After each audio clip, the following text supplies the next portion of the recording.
हरे राम राम राम हरे हरे, हरे कृष्ण कृष्ण कृष्ण हरे हरे, हरे राम राम राम हरे हरे, हरे कृष्ण कृष्ण कृष्ण हरे हरे, हरे राम राम हरे हरे, हरे कृष्ण कृष्ण कृष्ण हरे हरे, हरे राम राम हरे हरे, हरे कृष्ण कृष्ण कृष्ण हरे हरे, हरे राम राम हरे हरे, हरे कृष्ण कृष्ण कृष्ण हरे हरे। बोला पुंडलिक वरदे हरी विठ्ठल, श्री ज्ञानदेव तुकाराम, सच्चिदानंद श्रीपाद बाबान की जय, सच्चिदानंद रामदास बाबान की जय, सद्गुरु जोग महाराज की जय, सावळाराम महाराज की जय।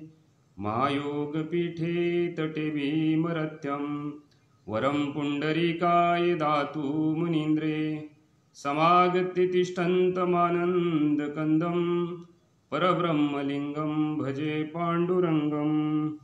विठो पंढरी भूमी वैकुंठ केली, स्वदासास वेतू कराया सुखेली, सदा रंग ही इच्छिसी संत संगा, नमस्कार माझा तुला पांडुरंगा।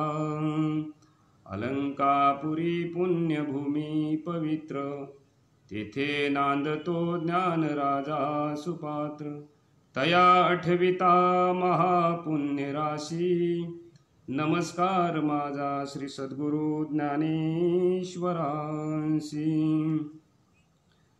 अवघीच तीर्थे घडली एक वेळा, चंद्रभागा डोळा देखलिया, अवघीच पापे गेली दिगंतरा, वैकुंठ पंढरी देखलिया। अवघिया संता एक वेळा भेटी, पुंडलिक दृष्टी देखलिया, तुका म्हणे जन्मा आल्याचे सार्थक, विठ्ठलची एक देखलिया। अवघीच पापे गेली दिगंतरा, वैकुंठ पंढरी देखलिया। उपस्थित फेसबुकच्या माध्यमातून लाईव्ह प्रवचन ऐकणारे ईश्वर स्वरूप माता पिता बंधू भगिनी, ज्ञानवर्य गुरुवर्य ज्येष्ठ श्रेष्ठ वरिष्ठ, आपणा सर्वांच्या चरणी या ठिकाणी मी साष्टांग दंडवत करतो आणि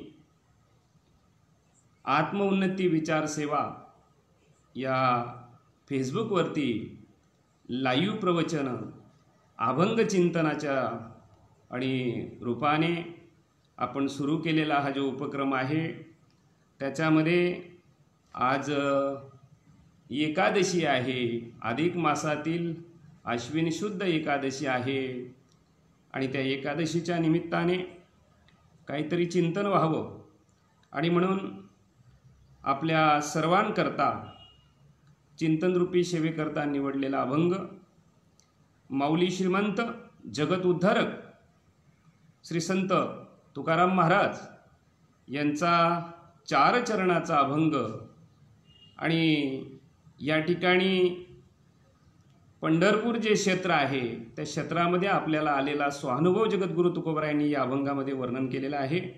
जगद्गुरु तुकोबाराय सांगतायत की मी पंढरपूरला गेलो आणि त्या ठिकाणी चंद्रभागेचं पाहिली, चंद्रभागेला, आणि सर्व तीर्थ पाहिल्याचं पुण्य मला प्राप्त झालं, सर्व प्रकारचं पाप संपून गेलं। पुंडलिकाला पाहिल्यानंतर सर्व संतांची भेट झाली आणि विठ्ठलाला पाहिल्यानंतर जन्माचं सार्थक झालं, असं जगद्गुरु तुकोबारायांचा या अभंगामध्ये सरळ सरळ असा भावार्थ आहे। या अभंगाचा भावार्थ या पद्धतीने आहे आणि म्हणून आज हरिदिनी आहे, एकादशी आहे आणि एकादशी म्हटल्यानंतर वारकऱ्यांचा तो एक सणच असतो। महिन्याला 2 एकादशी असतात, 15 दिवसा माझी एक एकादशी, कारे न करशी व्रतसार, काय तुझा जीव जातो एके दिशी, आणि फराळाचे मिशी धनी घेशी। बरं का, एकादशी हा उपवास नसून हा काय आहे, व्रत आहे आणि म्हणून या व्रताची एक वेगळी महती आहे. ऐका व्रताचे महिमा नेमे आचरती जन, गाती ऐकती हरिकीर्तन ते समान विष्णूशी. बरं का, हे जे व्रत आहे त्या व्रताचे एक वेगळं असं आणि विशिष्ट आणि पुण्य प्राप्त होते. बरं का, ऐका व्रताचे महिमा नेमे आचरती जन, गाती ऐकती हरिकीर्तन ते समान विष्णूशी. म्हणजे देवाच्या बरोबर त्यांची तुलना केलेली आहे. आणि म्हणून एकादशीला जेवढं होईल तेवढं आपण नामस्मरण केलं पाहिजे. जे असेल भागवत धर्माचं कार्य केलं पाहिजे. आणि त्यातल्या त्यात दुग्ध शर्करा योग आहे की एकादशी पण आहे आणि अधिक मास पण आहे. अधिक मासामध्ये अधिक फल आणि भक्ताला मिळत असतो, किंवा त्याचं जे भगवान परमात्म्याचं भजन जे काही सत्कार्य असेल ते अधिक फल देणार आहे. म्हणजे एक प्रकारचा बोनस आणि तुम्हाला आम्हाला मिळत असतो. आणि म्हणून या ठिकाणी श्री संत जगद्गुरु तुकोबाराय या ठिकाणी अवघीच तीर्थे घडली एक वेळ, चंद्रभागा डोळा देखलिया. बरं का, सगळ्या तीर्थांचं पुण्य प्राप्त झालं जगद्गुरु तुकोबाराय या ठिकाणी सांगतायत. असं काय बरं त्या चंद्रभागेमध्ये पाहिल्यानंतर एवढं सगळं प्राप्त झालं. बरं का, तर पुराणामध्ये जो कथाभाग आलेला आहे त्या कथाभागाने आपल्याला जावं लागेल आणि मग त्याच्यानंतर तोडकं मोडकं त्याची संगती आपल्याला लावता येईल. तर पद्मपुराणामध्ये आणि कथा आलेली आहे. त्रिपुरासूर नावाचा दैत्य आहे. तो दैत्य अतिशय बलवान आहे. त्यांनी साधना करून आणि खूप मोठी शक्ती प्राप्त करून घेतली होती, जेणेकरून तो मानवांना आणि देवतांना त्रास द्यायचा. आणि त्या राक्षसांच्या प्रजेसाठी त्याचे जे राक्षस होतं त्याचं जे कुल होतं त्या कुलाच्या रक्षणार्थ आणि त्यांनी 3 नगरं तयार केली आकाशामध्ये. 3 धातूने 3 नगरं तयार केलेली आहेत. सोनं, चांदी आणि लोखंड अशा या 3 धातूपासून त्यांनी 3 नगरं तयार केली आपल्या दैत्य प्रजेच्या रक्षणासाठी. आणि ती पण आकाशामध्ये तयार केलेली आहे त्यांनी. आणि त्या ठिकाणाहून तो मानवांना आणि देवतांना अग्निवर्षाव करायचा, अग्निबाणाचा वर्षाव करायचा आणि सगळ्यांना त्रास द्यायचा. मग देवता हैराण झाल्या स्वर्गातील. त्याच्यानंतर सगळे मानवजात जी आहे ती घाबरून गेलेली आहे आणि त्या ठिकाणी देवादिदेव महादेवांना ती शरण गेलेली आहे. सगळी जनता महादेवांना शरण गेली.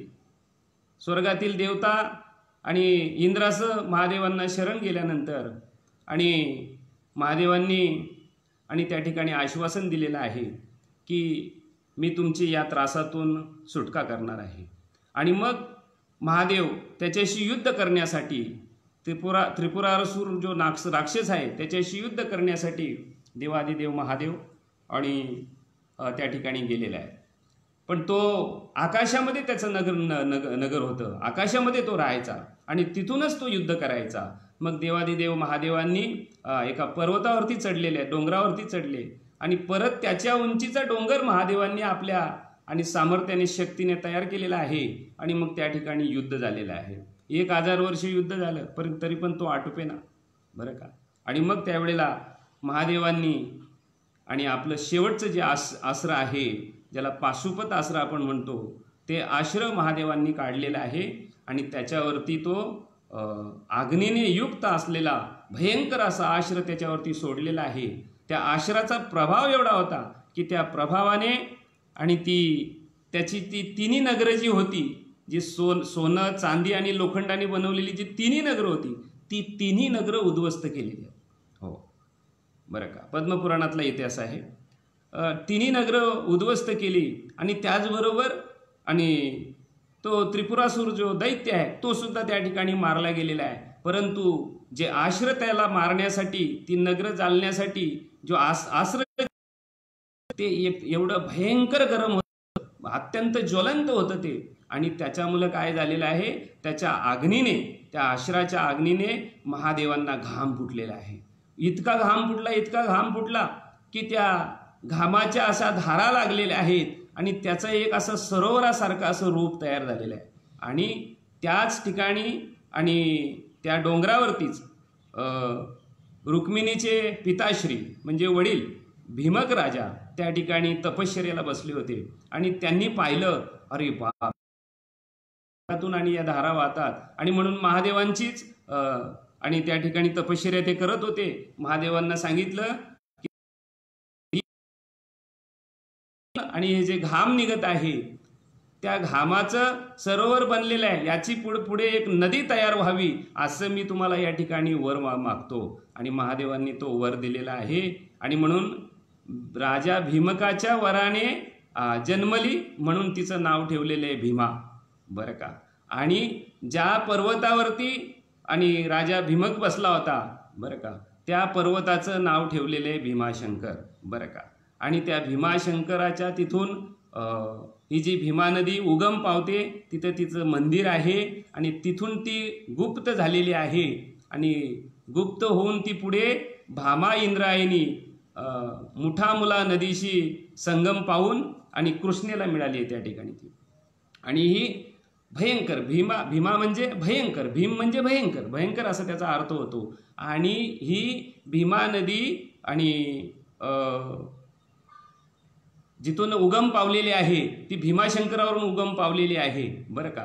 ते डाकिनी क्षेत्रामध्ये ते भीमाशंकर आहे. आनंदी महात्म्यामध्ये पण त्याचं वर्णन आलेलं आहे, कथा भागामध्ये ते वर्णन आलेलं आहे. आणि तिथून ती उगम पावली. तिथून उगम पावल्यानंतर आणि ती भीमा म्हणजे गर्जना करणारे, भीम असं जोरात गर्जना करणारी असं त्या शब्दाचा अर्थ होतो. आणि मग ती तिथून कुठे आलेली आहे, ती पंढरपूरला आलेली आहे. आणि पंढरपूरला येताना ती अतिशय गर्जना करत घाव घाव घाव घाव असा गर्जना करत त्या ठिकाणी आलेले आहे. तिथे पंढरपूर क्षेत्रामध्ये जेवढे लोक राहत होते ते सगळे घाबरले त्या ठिकाणी. घाबरल्यानंतर पंढरपूर क्षेत्राचा एक क्षेत्रपाल आहे, त्याचं नाव आहे कालभैरव. आपण पंढरपूरला गेल्यानंतर प्रत्येकाच्या दरवाजामध्ये जो दंड घेऊन जो पुरुषाचं चित्र काढलेलं असतंय तो दुसरा तिसरा कोणी नसून, बरं का, तो आणि कालभैरव आहे. तो पंढरपूर क्षेत्राचं क्षेत्रपाल म्हणून काम करतो. भगवान पांडुरंग परमात्म्याने त्याची नियुक्ती केलेली आहे त्या ठिकाणी. आणि म्हणून तिथल्या लोकांनी येऊन आणि त्या कालभैरवाला कल्पना दिली की ती नदी जी आलेली आहे तिचा खूप असा आणि भयंकर असा आवाज आहे, जीव घाबरून जातो. आणि मग त्याच्यामुळं त्या ठिकाणी कालभैरवाने सांगितलं घाबरण्याचं कारण नाही. त्यांनी कालदंड घेतला आणि तो त्या ठिकाणी आकराल विकराल त्याचं रूप असलेलं ते रूप घेऊन तो त्या ठिकाणी आला. आणि पाहिल्यानंतर आणि भीमा त्या ठिकाणी घाबरली. ती कालभैरवाला शरण गेली की मला अभय दे. त्यांनी सांगितलं की इथे आणि या नगराच्या लोकांना घाबरवण्याचं काही कारण नाही, बरं का. मग ती भीमा जी आहे ती पांडुरंगाला त्या ठिकाणी शरण गेलेली आहे आणि त्या ठिकाणी अभयदान मागितलेलं आहे. पांडुरंगाने सांगितलं ठीक आहे, तू वाहत राहा, परंतु शांत बनून वाहत राहतो. तसं वाहू नको, तू शांत गर्जना नको करू. तुला इथून व्हायचं आहे, इथून नदी म्हणून तू इथून जाणार आहे, बिंदास तू इथं आलेली आहे, तू भाग्यवान आहे, बरं का. आणि तू माझ्यासाठीच आलेली आहे, परंतु कुठल्याही प्रकारचा आणि कोणालाही भीती वाटेल असलं कुठलं अकराल विकराल रूप धारण करू नको. नदी गंगा वगैरे आहेत ना, या काही वेळेला अकराल विकराल रूप धारण करतात आणि म्हणूनच त्या ठिकाणी दुर्घटना घडतात, लक्षात घ्यायचं. कारण ते सुद्धा एक रूपच आहे ना, ते सुद्धा एक परमात्म्याचंच रूप आहे. काहीतरी आगटीत घडते आणि म्हणून त्यावेळेला आणि असल्या पद्धतीची आणि घटना घडत असते. आणि म्हणून तिला सांगितलं की तू वाहत राहा, परंतु आवाज न करता शांत चित्ताने वाहत राहा. आणि म्हणून त्याच नदीला चंद्रभागा असं म्हटलेलं आहे, बरं का. का चंद्रभागा तिला म्हटलेलं आहे तर पांडुरंगाच्या आशीर्वादाने आणि पुंडलिक रायाच्या वास्तव्याने तिला पवित्रता आली आणि म्हणून साधू संतांनी आणि तिचा गौरव केलेला आहे. तो गौरव म्हणजे अवघीच तीर्थे घडली एक वेळा चंद्रभागा डोळा देखलिया. पण तिला चंद्रभागा कसं काय नाव पडलं बरं, हा सुद्धा एक मुद्दा आहे. मग चंद्रभागा नाव कसं पडलं, पद्मपुराणामध्ये त्याची कथा आलेली आहे. पद्मपुराणामध्ये देवादिदेव महादेवांना पार्वती माता प्रश्न करते की भीमा असलेली ही जी नदी आहे ती चंद्रभागा कशी काय झाली बरं. कारण तिचं जे वर्णन साधू संतांनी जे केलेलं आहे ते वेगळ्या पद्धतीने केलेलं आहे. काही ठिकाणी भीमा आणि चंद्रभागा केलेलं आहे, काही ठिकाणी भीमाच केलेला आहे, बरोबर की नाही. जसं नामदेव महाराजांची आरती आहे, युगिया 28 विटेवरी उभा, वामंगी रखुमाई दिशे दिव्य शोभा, पुंडलिकाचे भेटी परब्रह्म आले गा, चरणी वाहे भीमा उद्धरी जगा. बघा आता तिथे भीमेचं अजून जनाबाईंचा एक अभंग आहे की ये ग विठाबाई माझे पंढरीची आई, भीमा आणि चरणीच्या गंगा. बरं का, या दोन्ही नद्यांचा आलेला आहे. आणि नाथ महाराज एका ठिकाणी सांगतायत की माझे माहेर पंढरी, माझे माहेर पंढरी, आहे भीवरेच्या तीरी, आहे भीवरेच्या तीरी, माझे माहेर पंढरी. माझं माहेर आहे ते, बरं का. हा, पंढरपूर हे माझं माहेर आहे आणि ते कुठे आहे तर भीमा नदीच्या तीरावरती आहे. मग या भीमेला चंद्रभागा का म्हटलेले बरं, तर तिथे पार्वती माता प्रश्न करतात आणि देवादिदेव महादेव उत्तर देत आहेत की देवतांचे गुरु बृहस्पती आणि यांची पत्नी तारा ही अत्यंत सुंदर होती आणि बृहस्पतींचा शिष्य चंद्र याला ती आवडली आणि त्यांनी तिचा उपभोग घेतला. नीच कृत्य केलं म्हणून बृहस्पतींनी शाप दिला की चंद्रा तुला क्षयरोग होईल. आणि मग ज्या वेळेला शापवाणी झाल्यानंतर चंद्राची बुद्धी ठिकाणावरती आली आणि मग तो त्या ठिकाणी आणि उशाप मागतायत त्यांच्याकडे, बरं का, बृहस्पतींच्याकडे. आणि उशाप मागतायत की मला याच्यातून उशाप द्या, हा भयंकर शाप आहे, माझी चुकी झाली आणि शरण आलेला आहे. आणि मग त्यावेळेला सांगितलं ठीक आहे, शाप तर दिलेला आहे, परंतु शाप तो होणारच, वाणी खोटी होणार नाहीये, परंतु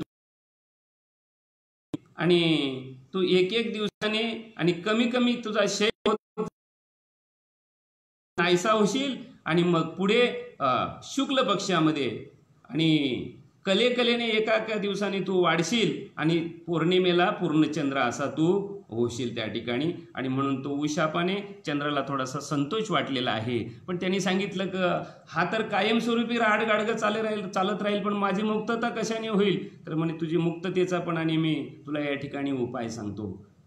आणि मग बृहस्पती चंद्राला सांगतायत की भीमेच्या काठावरती पुंडलिकासाठी साक्षात परब्रह्म अवतीर्ण झालेले आहेत आणि त्या पुंडलिकाच्या एक सूर्य आणि त्यामध्ये रोज स्नान कर, पुंडलिकरायाचं दर्शन घे, पांडुरंगाचं दर्शन घे, सूर्य उपासना कर, तुझा हा रोग गेल्याशिवाय राहणार नाहीये. आणि मग त्यांनी तसं केलं आणि रोज नित्य नियमाने ती पूजा त्याचं चालू ठेवलं त्यांनी. आणि शेवटी चंद्राचा कायमचा क्षयरोगातून त्याची मुक्तता झाली आणि नदी सुद्धा चंद्राकार अशी झालेली आहे आणि म्हणून तिला चंद्रभागा असं नाव पडलेलं आहे. अवघी तीर्थे घडली एक वेळा, चंद्रभागा डोळा देखलिया. ती नुसतं त्या चंद्रभागेचं दर्शन जरी घेतलं, चंद्रभागे एक करिता स्नान, तुझे दोष पळती रानोराण, असं साधू संत म्हणतात की नाही, की नुसतं दर्शन जरी घेतलं, स्नान नाही, नुसतं दर्शन जरी घेतलं, बरं का, आणि तरी पण सगळ्या तीर्थाचं त्या ठिकाणी पुण्य प्राप्त होतंय. बरं का, आता तीर्थे भरपूर आहे, बरं का, काशी, अयोध्या, अवंती, कांची, मथुरा, माया, गोमती, आयशी तीर्थे अत्याधिक आहती, परिसरी न पवती पंढरी. अनेक तीर्थ जरी असतील तरी पण पंढरीची सर त्या तीर्थांना येणार नाहीये, बरं का, असं हे तीर्थ आहे. बरं, या तीर्थाचं काय एक असं वैशिष्ट्य आहे की जिथे पांडुरंग परमात्मा आहे तिथे आणि जगातील सगळी तीर्थ रात्री 2 प्रहरी, बरं का, रात्री 2 प्रहरी म्हणजे रात्री 12 वाजल्यापासून तर 6 वाजेपर्यंत जगातील सगळी तीर्थ आणि त्या ठिकाणी येत असतात, स्नान करायला येत असतात. आणि म्हणून पंढरपूर म्हणजे निस्त तीर्थ नाही, बाप तीर्थ.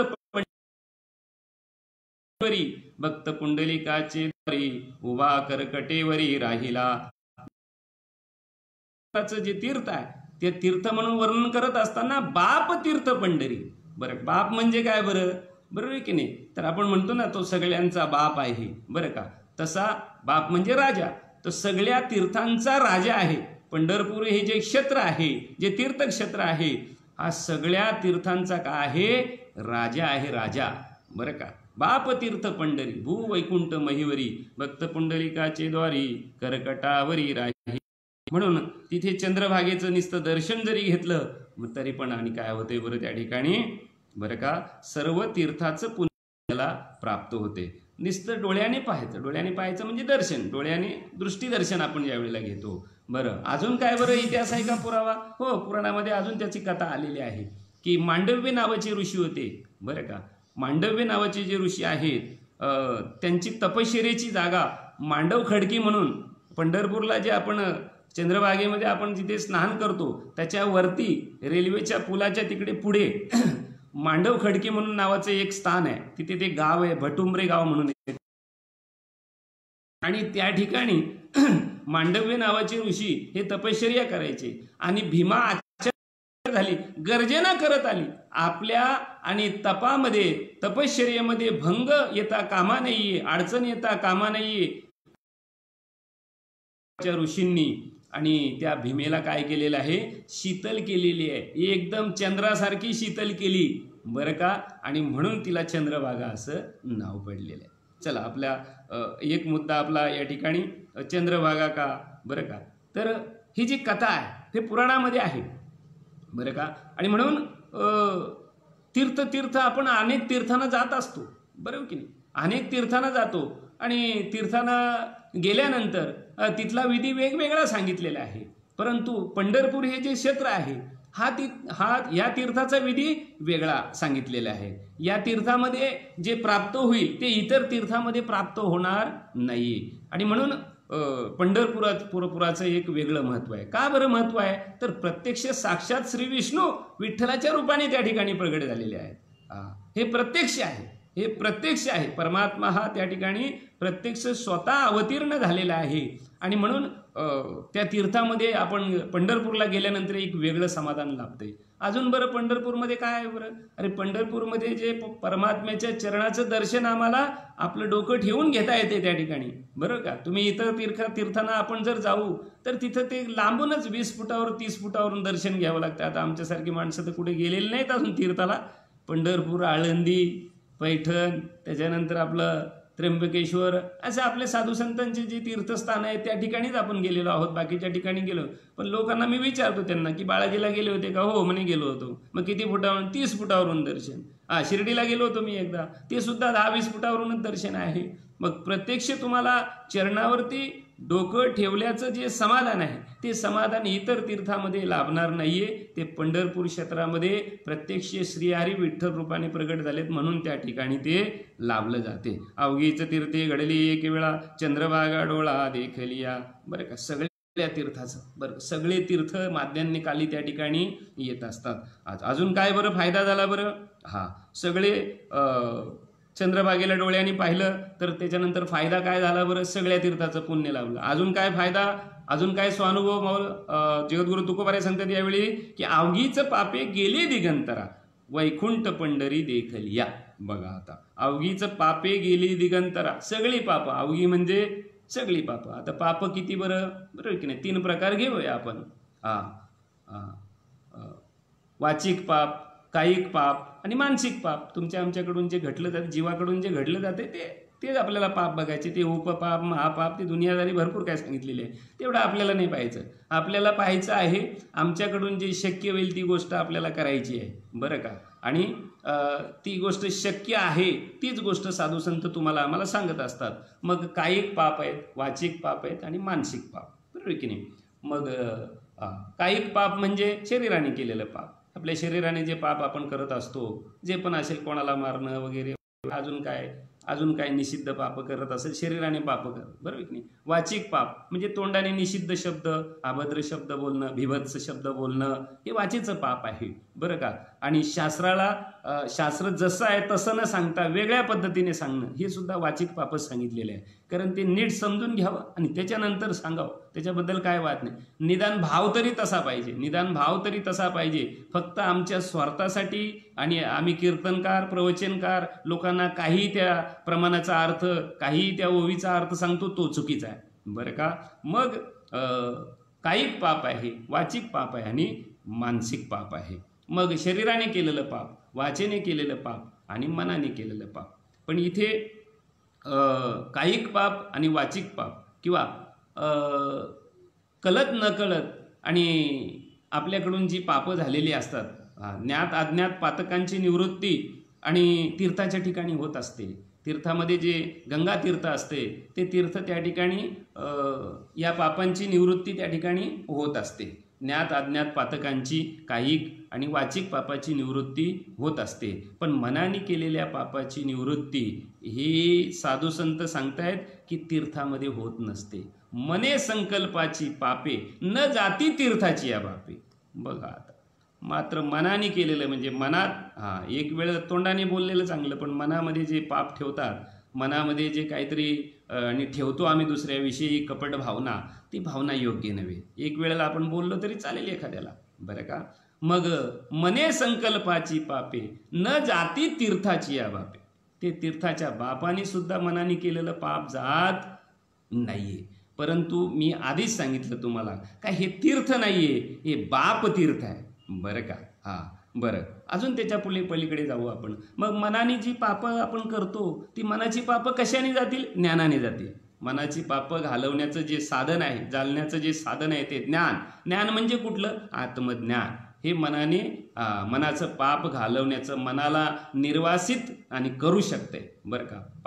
पापाचं आणि पूर्ण नायनाट करू शकतो, बरं का.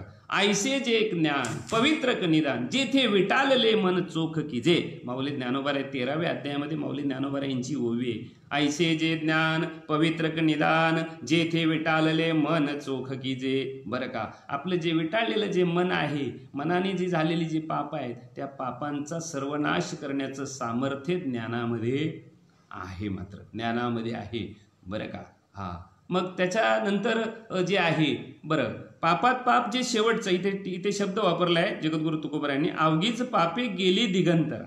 बरं का. दिगंतरा म्हणजे काय? या टोकापासून त्या टोकापर्यंत. त्याचा अर्थ असा आहे चारी दिशा, सर्व प्रदेश, बरं का. अंतिम टोकापर्यंत ज्याची व्याप्ती असते त्याला दिगंतरा हा शब्द वापरलेला साधू संतांनी, बरं का. मग इथे अर्थ काय घ्यायचा बरं?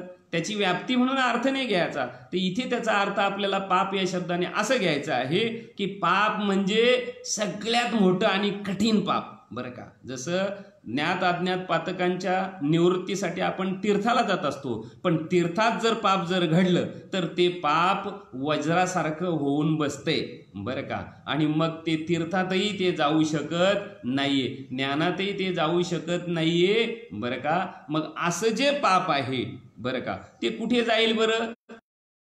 जात नाहीये. असं पाप कुठे जाईल बरं? तर कुठे जाईल? तर वैकुंठ पंढरी देखली या. अवघीच पापे गेली दिगंतरा, बरं का. म्हणजे किती पापा असू दे, असंख्य अगणित त्याची व्याप्ती पापाची किती मोठी असू दे, ते किती कठीण पाप असू दे, बरं का. वैकुंठ पंढरी देखली या. बघा आता वैकुंठ पंढरी, पंढरी म्हणजे भूवैकुंठ. पंढरीला काय म्हटलेलं आहे? भूवैकुंठ. एक वैकुंठ वेगळे ते. वैकुंठ जावया तपाचे सायास लागे जीवा नाश करणे बहु तया केला उपकार फेडावया भार पृथ्वीचा. तुका म्हणे सोपी केली पायवाट पंढरी वैकुंठ भूमीवरी. वैकुंठीचा देव अनिला भूतला धन्य हा आगळा पुंडलिक. वैकुंठात राहणारा परमात्मा, बरं का. वैकुंठ शब्दाचा अर्थ काय आहे? जिथे गेल्यानंतर वाट खुंटीत होते त्याला वैकुंठ असं म्हणतात. परत जन्माला येण्याची गरज लागत नाही, त्याला वैकुंठ असं म्हटलेले सोप्या भाषेमध्ये. आणि वैकुंठाला जाता येते कशाने? नाम साधनाने. ज्ञानदेवा ध्यानी रामकृष्ण म्हणी त्याने वैकुंठ भुवनी घर केले. तो कुठे गेला? नामस्मरण जे साधन आहे त्याच्याने वैकुंठाची प्राप्ती करता येते, बरं का. आणि म्हणून वैकुंठ म्हणजे कुठे? भूवैकुंठ. भूवैकुंठ इथे आहे. जे देवाचं वैकुंठ जिथे तो खूप असा दिव्य लोक आहे असं ते सांगितलेलं आहे. भागवतामध्ये सुद्धा त्याचं वर्णन आलेलं आहे की सप्त आवरणा बाहेरी माया आवरणा भितरी. सप्त आवरणा बाहेरी माया आवरणा भितरी वैकुंठ रचिली. असं काहीतरी आहे त्याचं भागवतामध्ये ओवी आलेली आहे. वैकुंठ रचिली श्री हरी. बघा हे वेदांती निर्धारी सांगितलेलं आहे. वेदांनी सांगितलेलं आहे की तो परमात्म्याचा दिव्य लोक आहे, बरं का. जसं पंचमहाभूत, बरोबर की नाही, क्रिया आणि सूत्र हे सप्त आवरण सांगितलेले आहेत. सप्त आवरणा बाहेरी माया आवरणा भितरी वैकुंठ रचिली श्री आहे. बघा आता श्रीहरीने वैकुंठची रचना कुठे केलेली आहे? माया आवरणाच्या भीतरी. आता हे वैकुंठ बिकुंठ सगळे ध्यातच आहे ना, बाकी कुठं नाहीये बरं का. काय या पंचमहाभूताच्या पलीकडे जायचं, प्रकृतीच्या पलीकडे जावं लागेल की नाही, आणि मायेच्या आतमध्ये घुसावं. माया आवरणा भीतरी वैकुंठ रचिली श्री आहे. ती वैकुंठ तिथं त्या ठिकाणी रचलेलं आहे. मग आता आपल्याला वैकुंठ वैकुंठ विचार करण्याची काही गरज नाहीये. आपल्याला वैकुंठ आपल्याला सोपं वैकुंठ सांगितलेले. कुठलं वैकुंठ? बरोबर, पंढरी हे भूवैकुंठ आहे. आणि म्हणून आम्हाला श्रीहरीच्या समीप जायचं आहे, श्रीहरीच्या जवळ जायचं आहे बरं का. आता त्या वैकुंठाला आम्ही जाऊ कधी ते माहिती नाही, पण हे वैकुंठ आमचं जवळच जवळ एकदम जवळ आहे, पंढरपूर बरं का. भीमातिरी एक वसविले नगर, त्याचे नाव पंढरपूर गा. तेथील मोकाशी चार भुजा त्याशी, बाहिला 16,000 गा बरं का. तर जवळच वैकुंठ आहे. तुका म्हणे हे भूमीवरी आणले वैकुंठ पुंडलिकाने, पुंडलिकरायाने, आणि वैकुंठ आपल्या जवळच आणलेला आहे. आणि म्हणून वैकुंठ पंढरी देखलिया. कुठली वैकुंठ? ती नाही. या पंढरीला गेल्यानंतर काय अवघीच पापे, सगळी पापे समाप्त होणार बरं का. ती पंढरी पाहिल्यानंतर बरं का, त्या परमात्म्याला पाहिल्यानंतर, आणि हे फल प्राप्त होते. अजून पुढे, अवघिया संता एक वेळ भेटी, पुंडलिका दृष्टी देखलिया बरं का. मग हे जे वैकुंठ आहे बरं का, चला अजून याच्यावरतीच बोलूया. वैकुंठ जे आहे ते पंढरी हे वैकुंठ आहे, आणि तिथलं एक वेगळं महात्म्य असं सांगितलेलं आहे शास्त्राने. साधू संतांनी त्याचं वर्णन करत असताना हे नवे आजी काळाचे, युगे 28चे, मज निर्धारितासाचे, हा मृत्यूलोकची नव्हे. बघा आता हा मृत्यूलोक नव्हता, आणि तिथून हे पंढरपुरी क्षेत्र आहे. आणि त्या पंढरपुरी क्षेत्रामध्ये बरं का, आणि त्या ठिकाणी त्याचं वर्णन केलेलं आहे की तिथे काय आहे बरं, तिथे सगळी पापं जातात बरं. त्याचं कारण आहे की तिथेशी 3 देवता महत्त्वाच्या आहेत बरं का. आडवाहे भीमा, तारावया देह आत्मा, पैल तिरी परमात्मा, मध्ये राहिला पुंडलिक. बघा आता, या तिचे दर्शन, प्राण्या नाही जन्म मरण, पुनरुपी आगमन येथे बोलिलेच नाही. माऊली ज्ञानोबा सांगतात. माऊलींचा सुंदर असा अभंग, सुंदर असा अभंग माऊली ज्ञानोबा यांचा बरं का. आडवाहे भीमा, हो, तारावया देह आत्मा, पैल तिरी परमात्मा, मध्ये राहिला पुंडलिक, या तिहीचे दर्शन, प्राण्या नाही जन्म मरण. अरे पापाचे कुठे घेऊन बसल्यात बरं का. आत्यंतिक दुःखाची निवृत्ती होते त्या ठिकाणी, परमसुखाची प्राप्ती होते, जन्म मरणातीत होतो. आणि एवढं त्या पंढरपूर क्षेत्राचं महात्म्य या ठिकाणी वर्णन केलेलं आहे. आणि म्हणून 3 दर्शन महत्त्वाचे, या तिहीचे दर्शन बरोबर की नाही. भीमेचं दर्शन घ्यायचं, चंद्रभागेचं दर्शन घ्यायचं, पुंडलिकरायाचं दर्शन घ्यायचं, आणि त्याच्यानंतर पांडुरंग परमात्म्याचं दर्शन घ्यायचं, प्राण्या नाही जन्म मरण बरं का. मग पंढरपूरला गेलं पाहिजे आपण. पंढरपूर का बरं? तर तिथे साक्षात श्रीहरी पांडुरंगाच्या रूपाने अवतीर्ण प्रगट झालेले आहेत त्या ठिकाणी. त्याचं एक वेगळं महत्त्व आहे बरं का. म्हणून पंढरपूरला गेल्यानंतर एक वेगळं समाधान लाभते बरं का. जे मनाने पंढरपूरला जातात त्यांचा विषय चालू आहे. जे जातो म्हणून जातात त्यांना काय माहिती पंढरपूर काय आहे ते. तिथे राहणाऱ्या लोकांना पंढरपूर माहिती नाही व्यवस्थित, त्याचं त्यांना कळत नाही, तर हे बाकीचं कधी त्यांना कळणार बरं का. पण पंढरपूरला वारकरी जो आहे तो पंढरपूरला जाणार म्हणजे जाणार. कारण मज सांगत असे गुज पांडुरंग बरं का. परमात्म्याने स्वतः असं परमात्मा स्वतः सांगतायत की मला तुम्ही आषाढी आणि कार्तिकी, आणि म्हणून हे जे 2 वार सांगितलेले आहेत बरं का, या दोन्ही वारांना आपण त्या ठिकाणी गेलो पाहिजे, आषाढी आणि कार्तिकी. त्या ठिकाणी गेल्यानंतर एक वेगळं समाधान. दुसरी गोष्ट, होय होय वारकरी पाहे पाहे पंढरी बरं का. या 2 वाराला म्हणजे या 2 वाऱ्या तरी तुम्ही कराच बरं. तिथे पांडुरंग परमात्म्याचं दर्शन आणि एक वेगळं समाधान त्या ठिकाणी लागेल. अवघिया संता एक वेळ भेटी, पुंडलिका दृष्टी देखलिया. आणि तिथे गेल्यानंतर पुंडलिकरायाला पाहिल्यानंतर आणि सगळ्या आणि साधू संतांचं दर्शन घेतल्याचं पुण्य लाभते त्या ठिकाणी.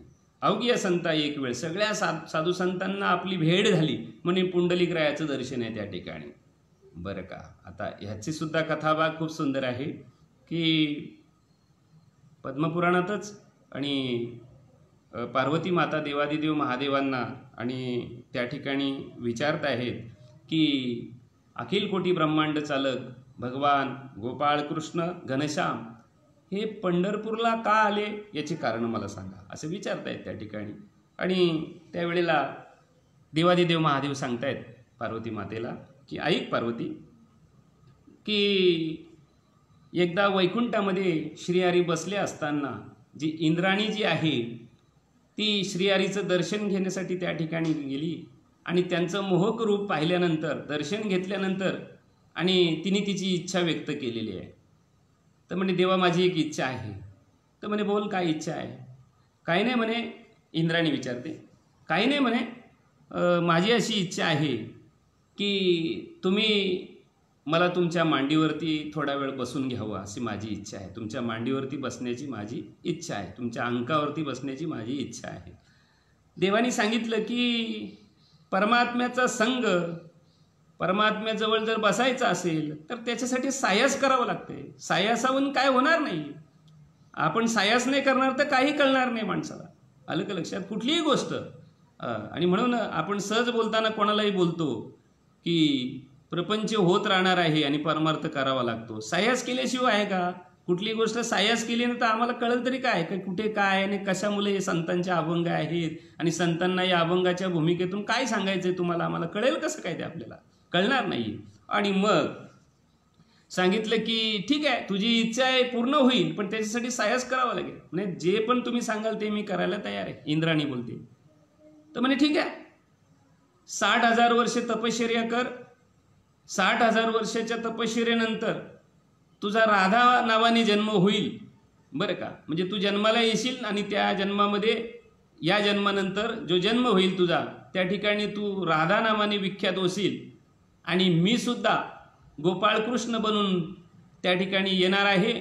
आणि तिथे आल्यानंतर द्वारकेमध्ये तू ज्या वेळेला येशील माझ्या भेटीसाठी, भक्त म्हणून माझ्या भेटीसाठी येशील त्यावेळेला मी तुला त्या ठिकाणी माझ्या अंकावरती बसून घेणार तुला असं आश्वासन दिलेलं आहे.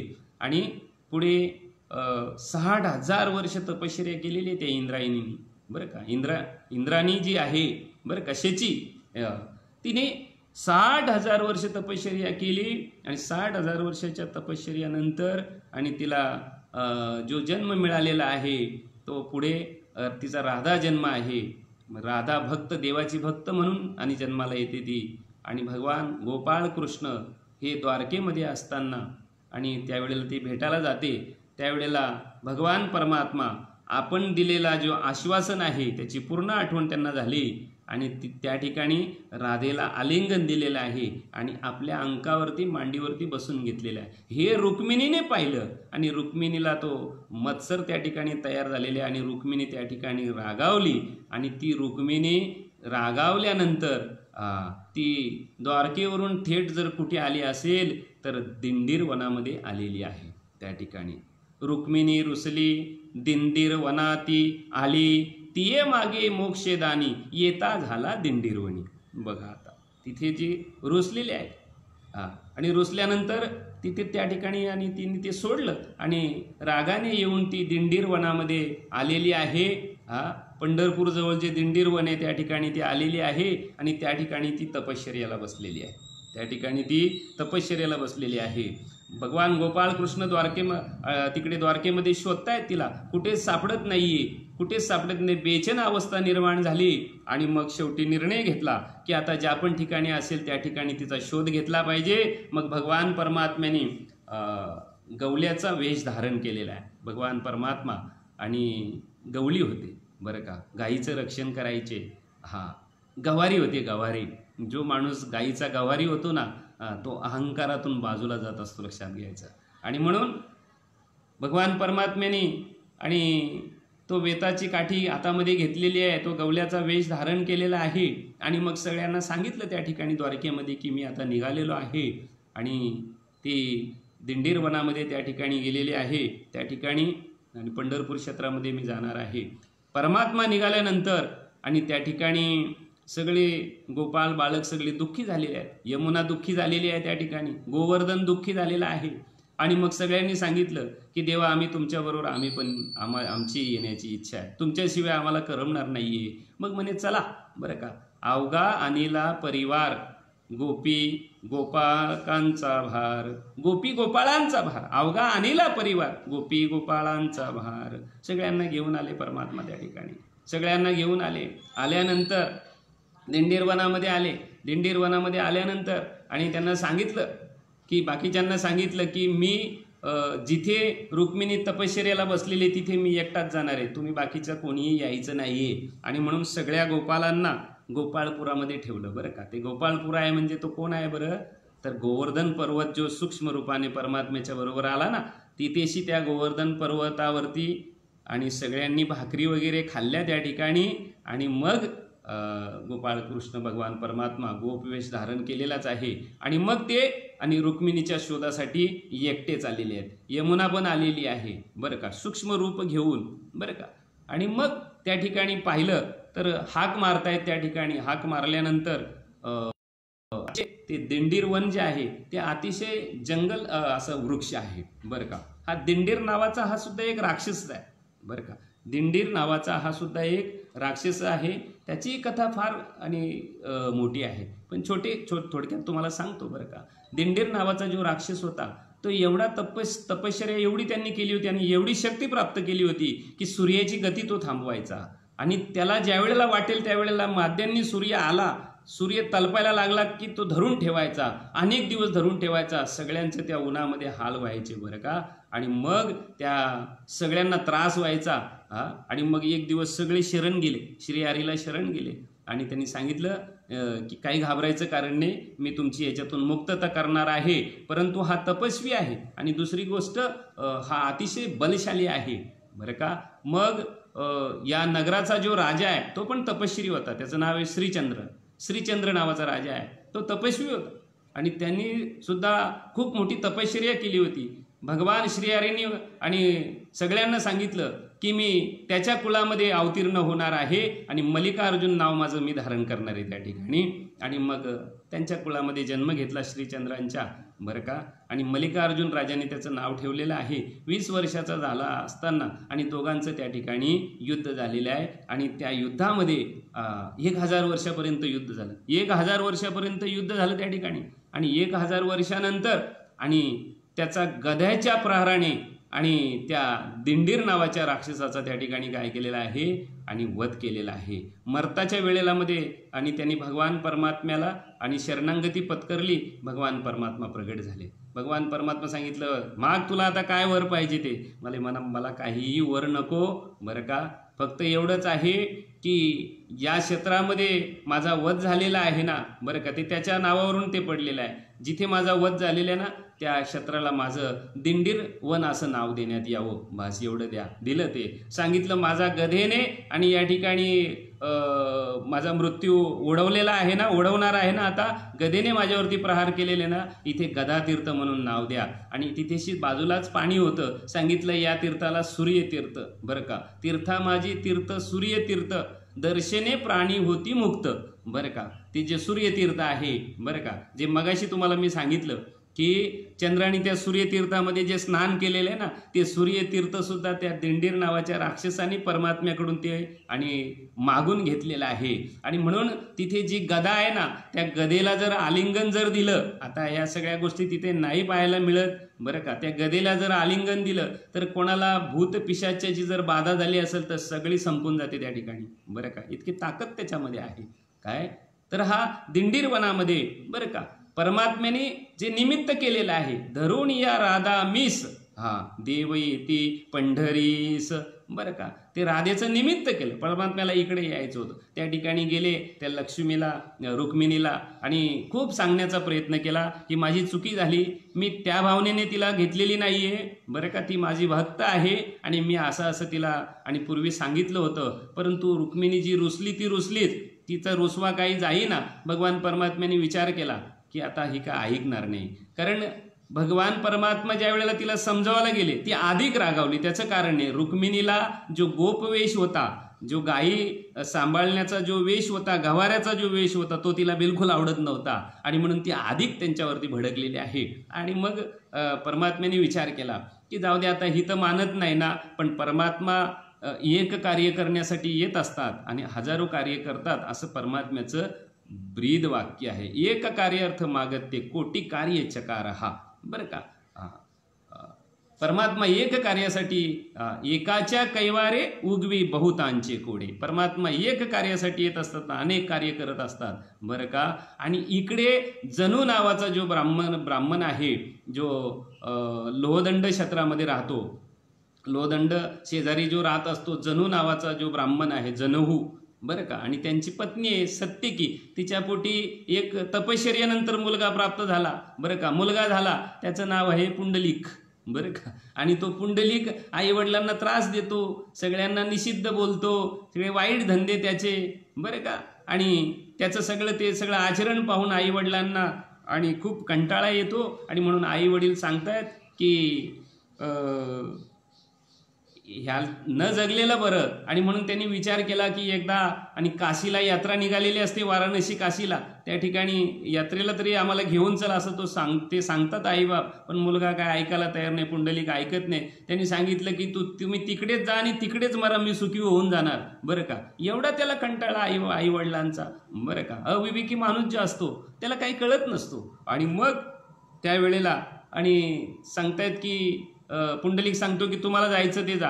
आणि म्हणून भरपूर अशी मंडळी, जसे दिंड्याच्या दिंड्या येत होत्या, त्या दिंडीच्या बरोबर आणि पुंडलिकाचे जे आई वडील आहेत, बरं का, जनू नावाचा जो ब्राह्मण आणि त्यांची पत्नी जी आहे ती सत्यकी, हे दोघे जण आणि त्या ठिकाणी निघालेले आहेत. बरं का, आणि भरपूर असे दिंड्याच्या दिंड्या येत होत्या. आणि काही दिंडीवाले त्याच्या ओळखीचे होते. त्यांनी सांगितलं पुंडलिकाला, अरे तू येत नाही, चल तिकडे काशीला जायचं, जन्माला आल्यानंतर काशी बघितली पाहिजे. बरं का, वाराणसी, चल तिकडे दर्शन घ्यायला जायचं आहे आपल्याला. आणि मग तो पण विचार करतो, बायकोला सांगतो, काय त्याचं लग्न झालेलं असतं, बायकोला सांगतो की आपण पण गेलं पाहिजे. मग 2 घोडे आणतो तो, आणि एकावरती तो बसतो, एकावरती बायकोला बसवतो, आणि मग निघतात रस्त्याने निघत असताना, आणि त्या वाराणसी रस्त्याला जात असताना, आणि रस्त्यामध्ये हा रस्ता चुकतो आणि एक वेगळ्या मार्गाने हा निघतो. तिथे तो पोचतो, तिथे कुकुट स्वामींचा आश्रम असतो, आणि तिथे एक बाजूला पडित आश्रम असतो, त्याच्यामध्ये तो थांबतो.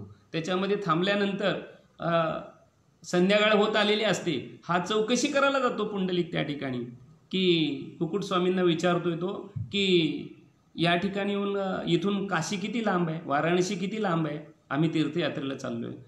तर त्यावेळेला ते कुकुट स्वामी सांगतायत, मी कधी काशीला गेलो नाही, मी कधी वाराणसीला गेलो नाही.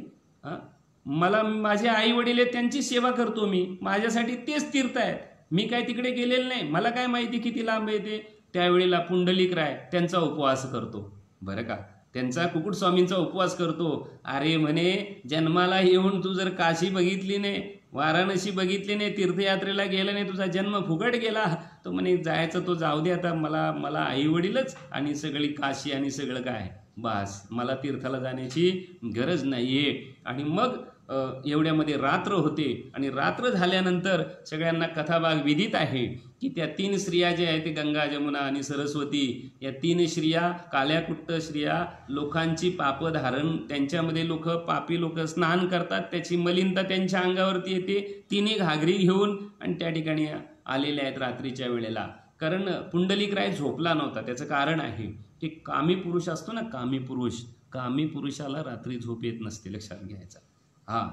बरं का, कथाकाली निद्रा लागे, कामी श्वाना परी जागे. कुत्रा कसा जागा असतो तसा कामी पुरुष हा जागृत असतो, लक्षात घ्यायचा. त्याला झोप नाही लागत, त्याच्या मनामध्ये तीच गोष्ट असते. बरं का, बरं का, त्या कामाचा प्रभाव एवढा असतो की त्याला ते झोप लागून देत नाही. काय, मग तो रात्रभर त्या ठिकाणी जागाच आहे. कामी पुरुषाला झोप येत नाही. मग त्यांनी ते जागा असताना मध्यरात्री त्या स्त्रिया आलेल्या आहेत, घागरी घेऊन आलेल्या आहेत, भूतासारख्या दिसणाऱ्या, त्यांचा चेहरा एकदम विद्रूप झालेला, आणि त्या ठिकाणी त्या ऋषींच्या त्या ठिकाणी जातात, ते त्यांची सेवा करतात, सडास मार्जन करतात. बरं का, आणि सेवा केल्यानंतर परत तिथून निघताना अतिशय शुभ्र अशा. बरं का, आणि पुंडलिक हा तो जागाच असतो. त्यांनी जाऊन पाहिलं आणि विचारतो की का हो तुम्ही इकडे गेल्या होत्या आणि त्या अशा एकदम घाण दिसत होत्या, एकदम कशा तरी भूतासारख्या, आणि तुम्ही तर आता तर एकदम शुभ्र दिसतात. तर सांगितलं की पाप्या, तू बाजूला हो पहिल्यांदा. पापी, तुझ्यासारखी पापी माणसं आमच्या आणि पाण्यामध्ये स्नान करतात, गंगेमध्ये स्नान करतात, त्याची मलिनता आम्हाला चढते, आणि त्याच्यामुळं आम्हाला ही मलिनता घालवण्यासाठी साधू संतांची सेवा करावी लागते. तीर्थे तया ठाया येती पुनीत व्हावया, पर्वकाल पाया तली वसे वैष्णवा. बरं का. आणि तीर्थे तिथे पवित्र होण्यासाठी साधू संतांच्याकडे येत असतात, कारण तीर्थानं सुद्धा पवित्र पण साधूंच्या मुलं आहे काय. आणि मग असा तो त्या ठिकाणी विचारतोय आणि ते त्याचा त्या ज्या नद्या आहेत ते त्याचा उपवास करतात. आणि त्याच्यानंतर तो सांगतात की यांच्या आणि चरणस्पर्शाने यांची सेवा केल्याने जर तुम्हाला जर शुद्धता लाभते, म्हणजे असं काय या माणसाने पुण्य केलेलं आहे. म्हणजे त्यांनी काही नाही केलेलं, त्यांनी त्यांच्या आईवडिलांची सेवा केलेली आहे. आणि ते आधी त्यांनी ऐकलं होतं ते सगळं. बरं का. आईवडिलांची सेवा केलेली आहे, त्याला पश्चाताप झालेला आहे. पश्चाताप झाल्यानंतर सांगितलं मी तर अभागी आहे एकदम, मी तर माझ्या आईवडिलांची सेवाच नाही केली, मी तर त्यांना दुःख देतो आहे. आणि मग त्या ठिकाणी तो रडायला लागलेला आहे. रडायला लागलेला आहे. मला याच्यातून वाचता येईल का, मला उशाप मिळेल का, मला अशी शुद्धता लाभेल का. तर म्हणे लाभणार. त्या तिन्ही नद्यांनी त्याला आशीर्वाद दिलेला आहे, आईवडिलांची सेवा कर. बास, काहीच नाही. तीर्थयात्रेवरून रिटर्न फिरला आणि त्याचे आईवडील तर तीर्थयात्रा करून घरी आले होते. बरं का. आणि मग त्या ठिकाणी त्यांची तो सेवा करतोय. आणि पुंडलिकराय आणि आईवडिलांची त्या ठिकाणी सेवा करतोय. आणि भगवान कृष्ण परमात्मा रुक्मिणी ऐकत नाही आणि म्हणून तिकडनं निघालेले आहेत. बरं का. त्याची 2 कारणं आहेत. बरं का. 2 कारणं आहेत त्याची. आणि मग परमात्मा त्या ठिकाणी आणि मग जात आहेत ते हा सेवा करतोय, आईवडिलांची सेवा करतोय त्या ठिकाणी. आणि सेवा करत असताना पाठीमागे परमात्मा त्याच्या पाठमोऱ्या उभं राहतात आणि सांगतात की अरे पुंडलिका, भाव देखोनी निकट देवे सोडिले वैकुंठ, किंवा पुंडलिकाच्या भावार्था गोकुली उनी झाला येता. बरं का. पुंडलिकरायाचा भाव पाहिला आणि पुंडलिकासाठी परमात्मा आलेला आहे, हा एक कथाभाग आहे. आणि दुसरी गोष्ट, परमात्मा आलेला आहे रुक्मिणीसाठी आला, राधेचं निमित्त केलेलं आहे. बरं का. केव्हा आला बरं परमात्मा? श्रीमुख नाम संवत्सरी कार्तिक मासी दशमी तिथी बुधवारी पहिल्या प्रहरी देव आले पंढरपुरी. एका वर्णन केलेलं आहे. बरं का. परमात्म्याचं काय, तर परमात्मा त्या ठिकाणी आलेले आहेत आणि सांगतायत त्या पुंडलिकाला अरे मी आलेलो आहे. त्यावेळेला पुंडलिक मी आलेलो आहे म्हणजे कोण आलेलो आहे? त्यावेळेला परमात्मा सांगते अरे मी देव आहे, मी परमात्मा आहे, तुझ्या भक्तीला बोलून मी या ठिकाणी आलेलो आहे, जरा माझ्याकडं बघ. त्यावेळेला त्यांनी सांगितलं की देवापेक्षा श्रेष्ठ सेवा जी आहे ती आईवडिलांची आहे. तो सांगतोय त्या ठिकाणी सकळ तीर्थाची या धुरे जिये कारे माता पितरे तया किर सेवेसी शरीरे लोन कीजे. बरं का. हे सगळं तीर्थाचं तीर्थ आहे आणि त्यांची सेवा पहिल्यांदी. तू जरी देव असील, मला माहिती नाही, आता पाठीमागूनच उत्तर देतोय. तर पाठीमागं परमात्मा उभे आहेत. बरं का.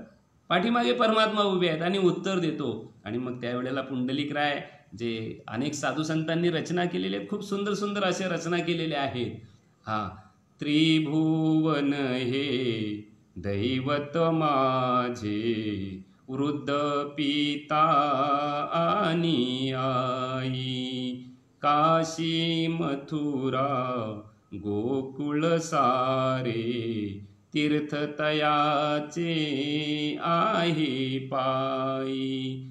माये पित्याच्या चाकराला उरकू द्या चाकरी विठ्ठला, थांब जरा तोवरी विठ्ठला, थांब जरा तोवरी. अरे देवा, माझ्या आईवडिलांची मी सेवा करणार, मी त्यांचा सेवक आहे, तुझा सेवक नंतर. आणि तुला जर थांबायचं असेल तर थांब, आणि थांबत असेल तर थांब, नाही थांबला तरी चालेल. कारण परमात्म्याला एक तर बोलवावं लागतंय आणि मी तर काय तुला बोलवलेलं नाही, तू तसाच आपण स्वतःहून आलेला आहे. बरं का. प्रार्थिल्या विन कसे अचानक इकडे तुमचे येणे झाले, प्रश्न करोनी भगवंताला भक्त पुंडलिक बोले, तुमच्यासाठी वीट फेकतो राहा तुम्ही तिजवरी विठ्ठला, थांब जरा तोवरी विठ्ठला, थांब जरा तोवरी. बरं का, देवा थांब, तुला मी बोलवलेलं नाहीये बरं का. आणि मग ती वीट फेकलेली अशी पाठीमागूनच फेकलेली आहे आणि सांगितलं त्याच्यावरती उभा राहा तू. बरं का, जोपर्यंत माझी सेवा पूर्ण होत नाही तोपर्यंत मी इथून उठणार नाहीये. आणि मग सेवा झाली आई वडिलांची आणि परमात्मा मात्र त्या विटेवरती उभे आहेत.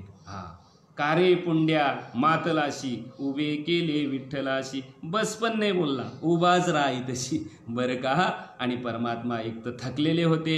बरं का, परमात्म्याला जो थकवा आलेला आहे तो मत्स्य कच्छ वराह नरसिंह वामन परशुराम या आणि अवतारामध्ये परमात्म्याला जे कार्य करायला लागलेलं आहे बरं का, धर्म कार्य करायला परमात्मा अत्यंत थकलेले होते असं शास्त्राने त्याचं वर्णन केलेलं आहे. आणि म्हणून ते सगळं साहित्य सगळं खाली ठेवलेलं आहे आणि कमरेवरती दोन्ही हात ठेवलेले आहे. बरं का, कमरेवरती दोन्ही हात ठेवलेले आहेत. त्याचा अर्थ आमच्या साधू संतांनी असा केलेला आहे की कमरेवरती हात ठेवलेत म्हणजे त्या पांडुरंगाची एकदा तुम्ही भक्त झाले की तुम्हाला भवसागराचं पाणी फक्त कमरेच्या पुरतंच. बरं का, जना दाखवी संकेत भव जलाब्दीचा अंत इतुलाची. बरं का, कटावरी ठेवून कर जना दाखवी संकेत भव जलाब्दीचा. तुम्हाला आता या भवसागराचं दुःख मानेपर्यंत कधीच जाणार नाही, कमरेपर्यंत आहे. आणि मग ते संकेत देतात तुम्हाला आम्हाला. बरं का, संकेत आहे तुम्हाला आम्हाला. त्याचे दोन कारणं सांगितलेले. एक तर परमात्मा, शास्त्र असं सांगते की परमात्मा आणि श्रम झाले होते त्यांना धर्मकार्य करत असताना, राक्षसांचा वध करत असताना, धर्माचं रक्षण करत असताना. आणि म्हणून परमात्म्याने आपली आयुधे खाली ठेवलेली आहेत आणि त्या विटेवरती परमात्मा उभे आहेत. बरं का, आता त्या विटेचंही खूप मोठं असं आणि रहस्य शास्त्रामध्ये आलेलं आहे. बरं का, ती वीट कोण आहे बरं? ती वीट कोण आहे तर इंद्र आहे ना, इंद्र ती वीट आहे. कशी काय बरं? तर इंद्राचा एक शत्रू होता, त्याचं नाव आहे वृत्रासुर आहे. हा इंद्राचा शत्रू होता. बरं का, आणि अतिशय बलाढ्य होता. त्याला 3 डोकी होती. त्या 3 डोक्याने तो कार्य करायचा. त्याची 3 डोकी काय काय कार्य करायची बरं? एका डोक्याने तो आणि वेद वाचायचा, वेदाचं पठण करायचा. दुसऱ्या डोक्याने तो आणि वेदाचं गायन करायचं म्हणजे तोंडाने. बरं का, आणि तिसऱ्या डोक्याने तो कपट कारस्थान करायचा, लोकांना त्रास द्यायचं काम करायचा. आणि म्हणून अतिशय बलवान होता. इंद्राने विचार केला हा आटोपणार नाही. मग त्यांनी त्याच्या एका किंकराला सांगितलं की याचा कसाही करून वध करायचा आपल्याला, कसाही कर पण वध कर. मग शेवटी तो तपश्चर्या करायचा. बरं का, तो वृत्रासुर जो आहे तो तपश्चर्या करायचा. आणि तपश्चर्या एक दिवस करायला बसल्यानंतर तो किंकर येतो आणि त्यांची 3 मुंडकी त्याची छाटून टाकतो. ती मुंडकी जशी धडा वेगळी होतात, ती खाली पडतात, तशी ती हसायला लागतात ती मुंडकी. आणि ते सांगतायत अरे तू हे जे वध केलेले आहे ते इंद्राच्या सांगण्यावरून केलेलं आहे ना. इंद्राने जे कपट कारस्थान माझ्या भोवती केलेलं आहे ना, अरे इंद्रा मला मारायचं होतं तर समोर येऊन मारायचा. बरं का, मला मारायचं होतं तर समोर येऊन मारायचा. तू तर हे कपट कारस्थान केलेलं आहे म्हणून तुला मी शाप देतो. तू स्वर्गनगरीचा इंद्र राजा जरी असशील पण तरी पण तू या मृत्यू लोकामध्ये वीट होऊन पडशील. आणि वीट ज्या वेळेला असा शाप त्याने ऐकल्यानंतर इंद्र घाबरला आणि श्रीहरीला शरण गेला. बरं का, पांडुरंगाला शरण गेला. पांडुरंगाने सांगितलं घाबरू नको, काय घाबरू नको. बरं का, काही घाबरू नको. मी आणि कलियुगामध्ये आणि पंढरपूर क्षेत्रामध्ये आणि श्रीहरी विठ्ठल नावाने त्या ठिकाणी प्रगट होणार आहे. आणि त्यावेळेला त्या विटेवरती मी पाय ठेवीन आणि तुझा उद्धार करीन. बरं का, काय. आणि म्हणून ती जी वीट आहे, विठ्ठलाच्या पायी वीट झाली भाग्यवंत. अरे तो इंद्र भाग्यवंत झाला. बरं का, आणि म्हणून त्या विटाची आपण घरं बांधतो. पण आता सिमेंटच्या विटा आल्या. बरं का, आता ते राहिले नाही आहेत. ती वीट खऱ्या अर्थाने पावन आहे पण मातीचीच पाहिजे ती. बरं का, आता केमिकल वापरलं जाते, आता सगळ्याच गोष्टी आहे. बरं का, त्याच्यामध्ये केमिकलचा गुण आला मग सात्विकता राहत नाही, रजोगुण तयार होतो त्या ठिकाणी, तामस गुण तयार होतो त्या ठिकाणी. बरं का, हे सगळे गुण प्रत्येकामध्ये आहेत ना, प्रत्येकामध्ये हे गुण सगळे आहेत. आणि म्हणून अवघिया संता एक वेळ भेटी पुंडलिका दृष्टी देखलिया. बरं, मुकुटमणी पुंडलिक 33 कोटी देवन आहे. बरं का, पुंडलिक जो आहे तो मुकुटमणी आहे. का मुकुटमणी आहे? तर पुंडलिकाने भगवान परमात्म्याला घेऊन आले पुंडलिक राय. तर त्यांनी आणलं नसतं तर आज आम्हाला भक्ती नसती करायला मिळाली नसती. बरं का, वैकुंठीचा देव आणिला भूतला, धन्य हा आगळा पुंडलिक. बरं का, तया पुंडलिके केला उपकार, फेडावया भार पृथ्वीचा. बरं का, या पृथ्वीच्या ऋणातून मुक्त होण्यासाठी त्यांनी परमात्म्याला आणलं. बरं का, आम्ही परमात्म्याला आणलेल्याच परमात्म्याला आम्हाला प्राप्त करायचं आहे आणि आम्हाला सुद्धा ऋणातून मुक्त व्हायचं आहे. बरं का, असा त्याचा अर्थ आहे.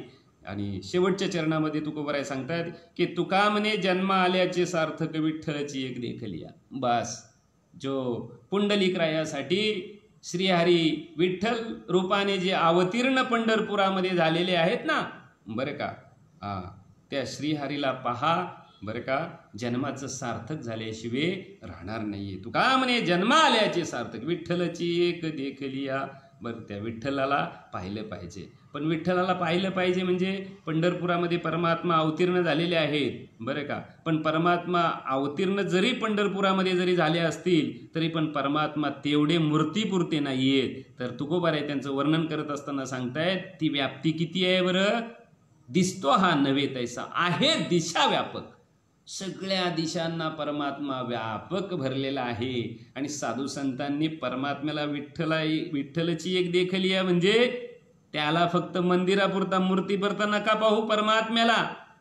त्या मूर्तीतही आहे परमात्मा, पण तो संकुचित व्हाव नको, त्याची व्याप्ती सगळीकडे आहे. साधू संतांनी जो पाहिला परमात्म्याला, विठ्ठलाला जो पाहिला तो वेगळ्या व्यापक दृष्टिकोनातून पाहिलेला आहे. विठ्ठल जली स्थली भरला, रीता ठाव नाही उरला, आज म्या दृष्टीने पाहिला, विठ्ठलची विठ्ठल, विठ्ठलची विठ्ठल. विठ्ठल म्हणता हरले पाप, पदरी आले पुण्य माप, धाला दिनांचा मायबाप विठ्ठलचे. बघा, आता देवाला तेवढं नका बघू. तेच तर आम्हाला कळत नाही भक्तीमध्ये. साधू संत देवाला पाहतात, ते वेगळ्या पद्धतीने पाहतात. आम्ही देवाला पाहतो ते वेगळ्या पद्धतीने पाहतो. आपला फक्त मंदिरापुरता देव, बाहेर निघल्यावर सगळे राक्षस, असा विषय नाही येतो. साधू संतांची व्यापक भक्ती समजून घ्या पहिल्यांदी, व्यापक तत्वाने समजून घ्या, तर जन्माला आल्याचं सार्थक. नाही तर आम्ही प्रत्येक वर्षी जातो. काही लोक तर सांगतात की महिन्याची वारी आमची असते, देवाचं दर्शन आम्ही घेतोच. अरे, ते जे दर्शन आहे ते एकदेशी दर्शन आहे. देवाचं दर्शन व्यापक तत्वाने झालं पाहिजे. लक्षात घ्या, एकदेशी दर्शन नामदेव महाराज घेत होते. देव त्यांच्या ताटात जेवत होता, नैवेद्य खात होता, त्यांच्याशी खेळत होते. बघा आता, पण तरी पण संत संमेलनामध्ये गोरोबा काकांनी सांगितलं की याला देव कळालेला नाही. बघा आता, जसं आपण बोलतो की नाही, वस्तू पाहिली म्हणजे कळाली असा होत नाही. पाहिल्यानंतर पाहणं वेगळं आणि कळणं वेगळं सांगितलेलं आहे. लक्षात घ्यायचं. कळणं हे आतून आहे, लक्षात घ्यायचं. जसं कारणदृष्टी आणि कार्यदृष्टी असे दोन भाग सांगितलेले शास्त्रामध्ये. कारणदृष्टी आणि कार्यदृष्टी. माणसाची दृष्टी जी आहे ती कारण दृष्टी असली पाहिजे. भक्ताची दृष्टी ही कारणावरती असली पाहिजे, कार्यावरती नको. आता तुम्ही म्हणाल कार्य आणि कारण काय बरं? तर थोडक्यात सांगतो एकदम. बरं का, कार्य म्हणजे काय? आता उदाहरणार्थ एक गोष्ट आहे की कपडा बघा, कपडा आपल्याला घ्यायचा आहे ना, कलर बघून घ्यायचा, नक्षीकाम बघून घ्यायचा, का सूत बघून घ्यायचा, धागा बघून घ्यायचा, लगेच ताबडतोब कळेल तुम्हाला. काही अडचण फार मोठं नाही, काय फार मोठं शास्त्र नाही आहे. बरं का, तर या ठिकाणी साधुसंत सांगतायत की माणसाची दृष्टी ती कारणावरती दृष्टी असली पाहिजे. तर कलर बघून कपडा नाही घ्यायचा, त्याच्यावरती नक्षीकाम बघून, डिझाईन बघून कपडा नाही घ्यायचा, सूत बघून कपडा घ्यायचा. सूत बघून सूत पाहणं ही कारण दृष्टी आहे. बरं का, कार्य वेगळं, हे कार्य आहे, त्याचं कारण कोण आहे? बरं का, या सृष्टीचं आधी कारण ज्याला म्हणतो ना आपण, ते आदिकारण परमात्म्याचं. बरं का, परमात्मा या सृष्टीचा आदिकारण, आणि तो परमात्मा संकुचित नाहीये. आम्ही देवाचं दर्शन फोटोपुरताच घेतो, देवाऱ्यापुरताच घेतो. अरे तसं नाहीये. साधू संतांनी व्यापक भक्ती सांगितलेली आहे. व्यापक भक्ती हीच खरी भक्ती, जे जे भेटे भूत ते ते मानी जे भगवंत. भक्ती योग निश्चित जाण माझा, याला भक्ती असं म्हटलेलं आहे. आम्ही सांगतो भक्ती करतो. अरे भक्तीने अंगीकार केला तर आमची भक्ती होईल. आणि भक्ती अंगीकार केव्हा करते लक्षात घ्या. आमचा ज्या वेळेला व्यापक भाव तयार होईल त्यावेळेला भक्ती आपला अंगीकार. पुढे भक्तीने धरिले हाती, मागे ज्ञान वैराग्य धर्म येती. स्थिर केली जी आचपले होती, आणूनी लाविली सिद्धपंथी गा. म्हणून आलो या देशात. बरं का, ही जी प्रमाण आहे बरं का. भक्ती ही ज्ञानाची जननी आहे. भक्तीची या उदरी जन्मले ज्ञान, भक्तीने ज्ञानाशी दिले महिमान. असा तो विषय आहे. आणि म्हणून या ठिकाणी तुका म्हणे जन्म आल्याचे सार्थक विठ्ठलची एक देखील त्या परमात्म्याला पाहिले की जीवनाचं सार्थक होत आहे.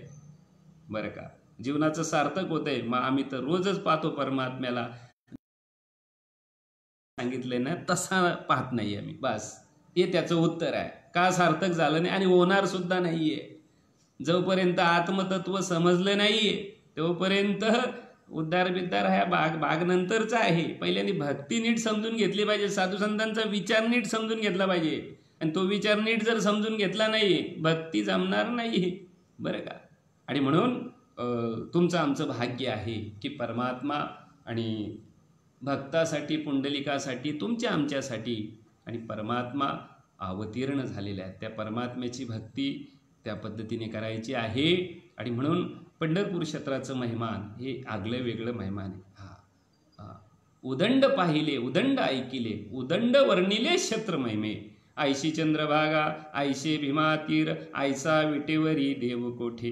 कुठंच नाही, सर्वालागी देतो समान दर्शन. उभा तो आपण समपावली. त्या पावलाचं रहस्य आहे काय बरं, सगळ्यांना समान दर्शन देतो तो. मुड पापी जैसे तैसे उतरी कासे लावून या, पुंडलिका दिला वरू करुणा करे विठ्ठला. बरं का. आता मुड पापी जसं तुम्ही असं जो असेल तो.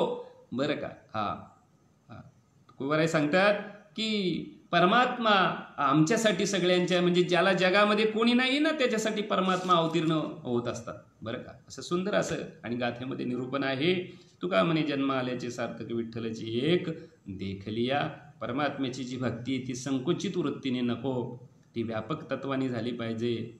नामदेव महाराजांना एकदेशी नाही व्यापक तत्वाचा परमात्म्याने आणि उपदेश केलेला आहे.